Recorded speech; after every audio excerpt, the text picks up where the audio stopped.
de julio. Entramos a nuestra secuencia Familia y Justicia. La secuencia Familia y Justicia. Hoy vamos a hablar de alquiler de viviendas, pero ¿qué pasa, no? De repente tú que nos estás escuchando tienes un inquilino moroso, ¿no? Estás en la junta de propietarios, de repente en tu edificio, y hay gente que no quiere pagar, hay gente que dice, no, yo no pago, pues, me desentiendo. No es nuestro operador Sergio Roldán, no. No es él no es su caso, ¿ah? Pero sucede. Pero ¿qué debo hacer? No solamente en edificios grandes, ¿ah? De repente tú alquilas tu departamento y tu inquilino no te quiere pagar. Pero ¿qué debes hacer si tu inquilino no te paga la renta mensual, ¿no? Y tienes que ir como el señor Barriga, y no, págame la renta, no. ¿Qué tienes que hacer legalmente? ¿Cómo evitar llegar a un procedimiento judicial? Tenemos en cabina ya un especialista que por supuesto nos va a dar las herramientas para poder manejarlo. Luis Francisco Paz, abogado, especialista en Derecho Inmobiliario de Miranda y Asociados, a quien damos la bienvenida. Luis, ¿qué tal? Bienvenido. Buenas tardes, Diego. Gracias por la invitación. Bueno, la pregunta es así, directa, ¿no? ¿Qué pasa con los inquilinos morosos? Es decir, ¿hasta cuánto les vamos a aguantar para empezar y cuándo es momento de iniciar una acción judicial? De acuerdo. El punto de inicio es entender que el inquilino moroso está en incumplimiento, ¿no? Eso es el punto inicial, porque de ahí lo que viene es ver el contrato, ver qué es lo que las partes han regulado en el contrato. Importante, hacer un contrato, nada de palabras, no. Totalmente. Tiene que haber un contrato. Totalmente. De lo contrario, si no hubiese un contrato, entramos a un problema de siquiera pensar si estamos en un arrendamiento o no estamos en un arrendamiento. Claro. Y ahí entra un problema mayor, porque evidentemente las acciones que el propietario quiere interponer van a verse de alguna forma puestas en duda, ¿no? ¿Qué es lo que puede hacer frente a esa persona? Además que si fuera un contrato, el propietario tiene la opción de acogerse a las modalidades que existen para facilitar la salida ante un eventual inquilino moroso. Perfecto. ¿Y cuándo se considera un inquilino moroso? O sea, cuando no ha pagado un mes, se ha retrasado 2 meses, 6 meses, no sé. Mira, el punto nuevamente de inicio va a ser el contrato. Si no hay un contrato que aborde ese escenario, el Código Civil establece que a los 2 meses y 15 días ya puede el propietario, el arrendador, establecer o iniciar las acciones pertinentes para resolver el contrato y buscar el eventual desalojo, ¿no?, del inquilino. 2 meses y medio, entonces. 2 meses y medio. Y en esos 2 meses y medio, ¿cómo se puede cobrar a un inquilino moroso, por ejemplo? O sea, mira, el punto de inicio va a ser el camino extrajudicial, ¿no? El requerimiento, cartas notariales, ¿no? Y es el punto número 1. Luego, lo que va a venir es que si el inquilino, a pesar de los apercibimientos, no desea pagar y no desea honrar la deuda, el propietario tendrá que iniciar la vía judicial pertinente, ¿no? Dependiendo, por eso te decía, si es que se ha acogido alguna de las modalidades especiales, porque mucha gente no sabe que está el arrendamiento común y silvestre y los arrendamientos con cláusulas especiales que facilitan el desalojo. Por ejemplo, el desalojo notarial, ¿no? O con intervención de un notario.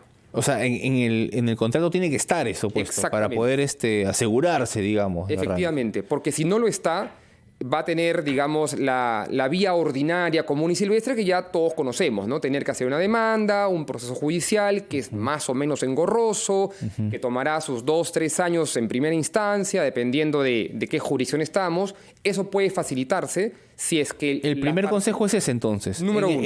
En el contrato, poner unas cláusulas dependiendo cuál. Hay 3 opciones, ¿no? La más efectiva hoy día es el desalojo notarial, pero también la más costosa, porque va a necesitar que las partes vayan al notario para hacer una escritura pública. Eso tiene sus costos. Claro, antes de arrendar, evidentemente. Antes de arrendar, ¿no? Es un acuerdo que se hace ante el notario. Ante el notario. Las partes redactan el contrato y van a incorporar una cláusula que es el desalojo con la intervención notarial, y tienen que llevar el contrato al notario antes de entregar el inmueble, por supuesto, ¿no? Ahora, cuando estamos hablando de edificios o de quintas, ¿no?, que por lo general tienen una junta de propietarios, ¿no? ¿Qué se puede hacer con los vecinos que no pagan el mantenimiento de un edificio o una quinta, ¿no? Porque ahí estamos hablando ya de un grupo de personas, ¿no? Y si nos ponemos a hablar de los grupos de WhatsApp de propietarios, ya entraríamos a un consultorio psicológico tal vez, ¿no? Pero legalmente, ¿qué se puede hacer con esos vecinos deudores en quintas o edificios? Es una muy buena pregunta. porque de hecho ha sido un problema nacional al punto de que ahora en mayo se ha promulgado la nueva ley que regula la propiedad horizontal, como se le llama legalmente a esos escenarios, ¿no? Donde hay quintas, edificios. Esa ley todavía no está vigente. Trae algunos beneficios que ahorita puedo comentar en breve, pero actualmente la ley vigente lo que establece en principio es que el presidente de la Junta de Propietarios va a estar facultado para iniciar acciones judiciales nuevamente y cobrar por la vía ejecutiva, que es una vía un poco más larga, más corta, perdón, para cobrar las rentas. El problema está en que muchas veces, es una realidad nacional, no están formalizados los edificios o las juntas. No tienen el reglamento ante interno. Registros públicos, porque recordemos que una junta de propietarios tiene que registrarse ante registros públicos, la redundancia, ¿no? Efectivamente. Necesitas tener el reglamento interno, que vas a estar notarizado, ¿no? En el libro de actas de la Junta. Eso va a registros públicos, se inscribe el reglamento interno donde se determina cuáles son las cuotas, cada cuánto se paga, quién puede determinar cuotas extraordinarias y, por supuesto, tiene que estar vigente la elección del presidente. Vamos a hablar en facilito de las leyes que están ahorita vigentes, las que faltan por reglamentar, que has mencionado ya, Luis, pero te quiero dejar con una pregunta antes de irnos a la pausa, ¿no? El inquilino que no paga, ¿se le puede denunciar a las centrales de riesgo como Infocorp, por ejemplo? Puede, al igual que los créditos hipotecarios, ¿no? Que no pagas o alguna deuda que tienes, ¿se le puede reportar? Por favor, respóndenos eso después de la pausa. Y además, abrimos líneas. Abrimos líneas porque sabemos que tienes dudas. De repente tienes un inquilino moroso que no quiere salir de su departamento. Llámanos al 212-4100, 212-7165 y gratis desde regiones al 0813-140. Cualquier consulta, estamos aquí para responderte en RPP Noticias. Ya regresamos en Siempre en Casa.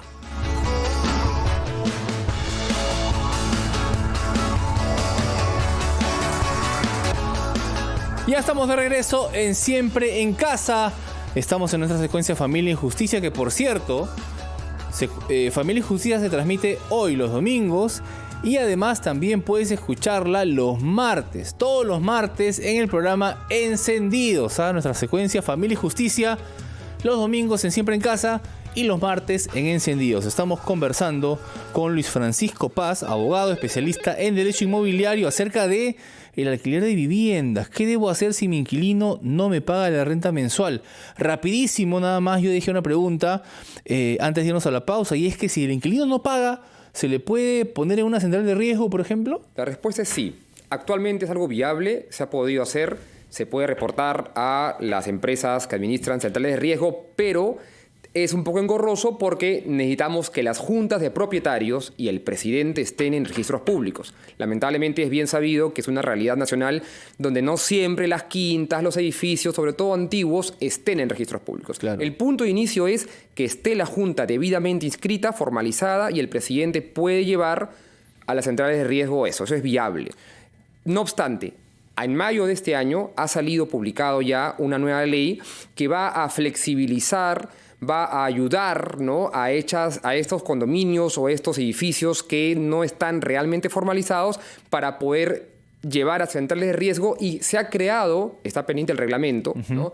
Se ha creado un registro administrado por el Ministerio de Vivienda donde va a poder reportarse a los deudores morosos. Imagino que depende del Congreso de la República, ¿no? Actualmente depende del Ejecutivo. ¿Del Ejecutivo? Sí, ok, vamos ahí. El Ministerio de Vivienda. El Ministerio de Vivienda que tiene pendiente un plazo más o menos de 6 meses para entregar el reglamento. El reglamento, perfecto. Correcto. Ahí estamos esperando entonces ese reglamento. Tenemos una primera llamada, abogado. Desde el centro de Lima, Katia nos llama. Katia, muy buenas tardes ya. ¿Cuál es tu consulta? Buenas tardes. Sí. Hola, Katia. ¿Qué tal? ¿Cómo está? Mire, por ejemplo, acá en donde vivo es un edificio con 22 departamentos, pero justamente las personas que no quieren colaborar son las que no quieren firmar para formar una junta directiva, ¿no? Que como si son, entre comillas, los más vivaces. Entonces yo quiero saber con cuánto uno puede formar una junta de propietarios. ¿Puede ser con todos? Porque solamente aquí están de acuerdo como 9 departamentos. El resto no quieren. Y es un problema porque acá todo el mundo hace lo que se le da la gana. Entonces, ¿Qué puedo hacer en ese caso? ¿Hay algún tipo de ayuda? ¿Hay algún tipo de facilidad? Interesante. ¿O algo, por favor? Muchísimas gracias, Katia. Qué interesante. A ver, si la mayoría del edificio no está en acuerdo, ¿qué pasa ahí, abogado? A ver, no es necesario que esté la totalidad del edificio para poder llamar a junta de propietarios. Lo relevante es a la persona que ha llamado, Katia, que sepa con cuántas personas, Katia, tú cuentas ahora para poder llamar a junta. Dos cosas. Si el presidente es una de las personas que están de tu lado y quieren llamar a junta, el presidente está legitimado para poder hacerlo. Si el presidente no quiere hacerlo o no hay un presidente ahorita en mandato vigente, digamos, tú puedes reunir a un mínimo alrededor de 25% de personas para poder llamar a la junta. No necesitas ni la mitad de las personas, ni mucho menos el universo del edificio para poder llamar a las personas. Cuentas, habría que revisar exactamente tu reglamento interno, ojo, porque el reglamento interno puede pactar algo diferente. Puede establecer un número o un procedimiento específico, pero sujeto a que sea un reglamento más o menos como la mayoría de estándares, un 25% aproximadamente podría servir para llamar a junta y ahí poder establecer un nuevo régimen que te facilite a las cosas que tú estás mencionando. Perfecto, muchísimas gracias. Es decir, a ver, con el 25% del total de las unidades, habría que revisar el reglamento. Claro, ¿y el reglamento quién lo hace? O sea, entre todos, la Junta también que está vigente, pero no inscrita. Sí, es una buena pregunta la que haces, Diego, porque inicialmente cuando uno compra una inmobiliaria, por ley la inmobiliaria ya deja hecho el reglamento número 1, inicial, ¿no? Perfecto. Pero las partes pueden modificarlo. Entonces, habría que ver la versión vigente del reglamento, ¿no? Si es que lo han modificado, ese reglamento, Katia, lo va a tener el presidente o va a estar en registros públicos. Mi sugerencia es que te acerques a la oficina más cercana de los registros públicos y pidas una copia del título archivado, el título que está en la partida registral del inmueble, del edificio, para ver cuál es tu reglamento interno que estaría vigente y ahí ver el procedimiento específico de tu edificio donde se pueda señalar cómo se llama junta y con cuánta cantidad de personas de los que viven, propietarios, se puede llamar a junta. Las normas de convivencia tan importantes, ¿no? Que a veces algunos no respetan o no quieren, en fin, ¿no? Hay que aprender el reglamento interno es vital. Sí, hay que aprender a vivir en comunidad, ¿no? Hay que entenderse, hay que conversar. Lo que me lleva a preguntar, Luis, es los inquilinos morosos también tienen derechos, es decir, esta delgada línea entre te desalojo, ¿no? Porque la palabra desalojo es muy fuerte, ¿no? Y uno podría decir, oye, no me puedes alojar, mis derechos, ¿no? No sé. Claro, pero estás siendo moroso. Entonces, ¿cuál es la delgada línea esta entre un moroso y sus derechos que también debe tener para poder solucionar ese tipo de situaciones? Es una fibra sensible, efectivamente, como lo mencionas, Diego, porque hay algunos derechos fundamentales que el propio TC ha reconocido a toda persona independientemente de ser morosa o no. ¿Qué cosas no se le puede tocar al inquilino moroso? Los servicios públicos, ¿no? El derecho a la electricidad, el derecho al agua, ¿no? Pero de ahí otras cuestiones adicionales se le puede, según el reglamento interno y según lo que se ejerza, claro. Se le puede limitar. Por ejemplo, el uso del ascensor, se le puede limitar el uso de espacios o áreas comunes, si el edificio cuenta con una sala de juegos, se le puede vetar la entrada, siempre que se siga el procedimiento de notificarle qué cosa deuda, ¿no? Y notificarle que a partir del momento, en aplicación del régimen de sanciones que tiene que estar en el reglamento interno, en estas famosas normas de convivencia, ¿no? Señalarle que va a estar imposibilitado de usar esas áreas comunes. Pero, para que quede claro a todos los oyentes, no se le puede, porque ahí incurriríamos en una responsabilidad al hacerlo, limitarle el uso eléctrico ni tampoco el uso del agua potable. Mencionabas hace un momento que los edificios usualmente que compramos ya y hay un montón de departamentos suelen dejar ya un reglamento interno, normas de convivencia. ¿Qué pasa con las quintas, por ejemplo? ¿No? En las quintas tienen muchos años para empezar, muchos más años que un edificio tal vez. ¿Ahí hay reglamento interno? Muchas veces no. Ajá. Muchas veces no, porque antiguamente no estaba esta regulación vigente, ¿no? que a partir del 90 y pico, 97, por allí 95, 97, donde está la ley emitida, se obliga a las inmobiliarias, las desarrolladoras a dejar el reglamento interno. Las quintas muy antiguas no lo tienen, y más bien a esas personas que nos oyen el día de hoy y que viven en quintas o en espacios muy antiguos, ¿no? Estemos atentos a la promulgación del reglamento interno, porque una de las novedades que nos trae la nueva ley de condominios y de quintas es regular qué pasa con las situaciones de hecho, fácticas, ¿no? Donde hay una quinta, hay una convivencia, pero nunca hubo reglamento interno, si hubo se perdió, nunca se inscribió.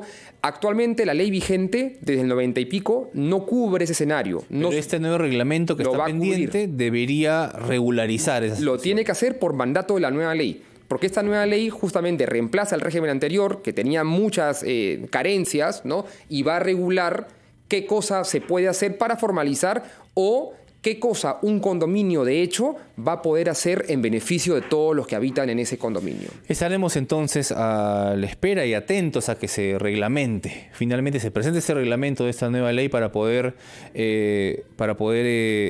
revisar eso.